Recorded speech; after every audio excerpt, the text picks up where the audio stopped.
అండి welcome to our channel Bhimavaram రుచులు. ఎలా ఉన్నారు ఫ్రెండ్స్? అందరూ బాగున్నారా? మేమైతే చాలా బాగున్నామండి. మీరు కూడా బాగుండాలని మనస్ఫూర్తిగా కోరుకుంటున్నాను. ఈరోజు రెసిపీ వచ్చేయండి మాసం బీరకాయ ఇగురు చేస్తున్నానండి. ఇదిగోండి 1/2 కేజీ కోడి మాసం అండి. ఇది ఇలా పెద్ద పెద్ద ముక్కలు కొట్టించుకున్నాం.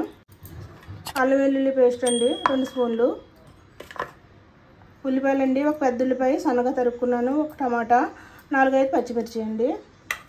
ఇది చూడండి, ఉప్పు కారం పసుపు తక్కువ ఇంగ్రీడియంట్స్తో చేసి కూర అండి. ఇది వేసవికాలం కాబట్టి నేను మసాలాలు చాలా తక్కువ వాడతాను. దాని తర్వాత ఏంటంటే చికెన్లో వేస్తాం, చికెన్లో బీరకాయ వేస్తాం కాబట్టి ఈ వేడికి అది సర్వకి సరిగ్గా సరిపోతుంది. చాలా బాగుంటుంది కర్రీ. చేసే ప్రాసెస్ చూద్దాం రండి.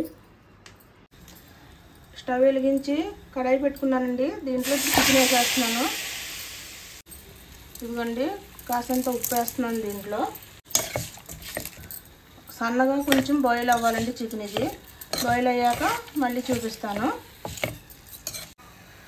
ఇదిగోండి కొద్దిగా బాయిల్ అయింది కదా, ఇప్పుడైతే ముక్క పలంగా తీసేసుకుంటున్నాను. ఇప్పుడు దీంట్లో ఆయిల్ వేసుకుందాం.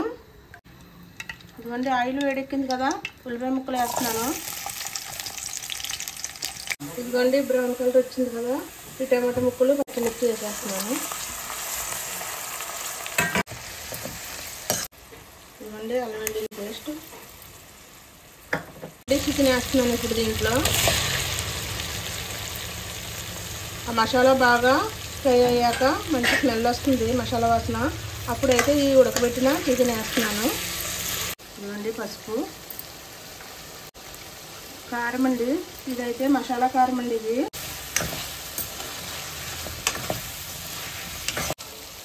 ఇందాక చికెన్ ఉడకబెట్టినప్పుడు వేసాను కదండి ఉప్పు, మళ్ళీ చూసుకుని వేసుకోవాలి మనం, ఎక్కువైపోద్ది. ఇదిగోండి కొంచెం అయితే వేస్తున్నాను. ఆ తర్వాత మనం రుచి చూసి బీరకాయ వేసాక రుచి చూసి వేసుకుందాం. బీరకాయలు అయితే వేసేస్తున్నాను, బీరకాయ ముక్కలు. చూడండి మొత్తం కలిపేసాను. ఇప్పుడు మనం సిమ్లో పెట్టుకోవాలి, మూత పెట్టేసి. చూసారు కదా ఎంత కలర్ఫుల్గా ఉందో కూర. అయితే చాలా బాగుంటుంది. కాకపోతే చికెన్ ఓన్గా చేసుకుంటే మనకి వేడి చేస్తుంది, వేసవికాలం అనుకుంటాము, జడుస్తున్నాం చికెన్ తినడానికి. ఇలాగ దాంట్లో బీరకాయ కానీ ఏదైనా మనకి నచ్చిన కాయగూరలు వేసుకొని చేసుకుంటే కర్రీ సలవ చేస్తుందండి. చికెన్ కర్రీలో బీరకాయతో కలుపుకుంటే అందుకోసం నేను చేస్తున్నాను. మొన్న అయితే మిస్ అయిపోయాను, ఈ వీడియో చేశాను. కర్రీ చాలా బాగుంది అనుకున్నాను, కానీ మళ్ళీ మీకోసం మళ్ళీ ప్రత్యేకంగా చేస్తున్నానండి ఈ కర్రీ అయితే. ఇలా ఒకసారి ట్రై చేయండి. ఇలా వీడియో చూస్తూ ఒక లైక్ వేసుకోండి. చూడండి ఎంత కలర్ఫుల్గా ఎంత బాగా వచ్చిందో కర్రీ అయితే. ఇంకా ఉడకాలి ఇది.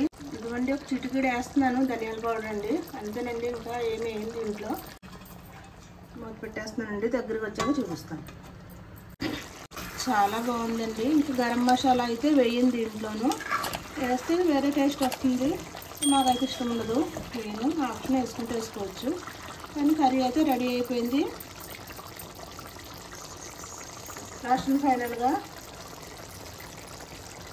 కొత్తిమీర వేస్తున్నాను. చూడండి ఈ మాత్రం గ్రేవీతో దింపుకుంటే చాలా బాగుంటుంది. నేను దీంట్లో రసం కూడా చేశాను, అయినా ఈ గ్రేవీ ఉంటే మనకి తినడానికి కలుపుకొని చాలా బాగుంటుందండి. ఈ కర్రీ అయితే చాలా బాగా వచ్చింది. ఒకసారి మీరు కూడా ట్రై చేసి చూడండి ఎలా ఉంటుందో. ఇప్పుడైతే స్టవ్ ఆఫ్ చేసేసుకుంటున్నానండి. మూత పెట్టేసి స్టవ్ ఆఫ్ చేసేస్తున్నాను. గుమ్మలాడే చికెన్ బీరకాయ కర్రీ అయితే రెడీ అయిపోయింది. చాలా బాగా వచ్చిందండి ఈ కర్రీ అయితే. ఈ వీడియో కనుక మీకు నచ్చినట్టయితే లైక్ చేయండి, షేర్ చేయండి, సబ్స్క్రైబ్ చేయండి. పక్కన బెల్ ఐకాన్ క్లిక్ చేయండి. మేము చేసే ప్రతి రెసిపీ అందరికంటే ముందు మీకు వస్తుంది. మరిన్ని మంచి రెసిపీలతోనండి మళ్ళీ కలుద్దామండి.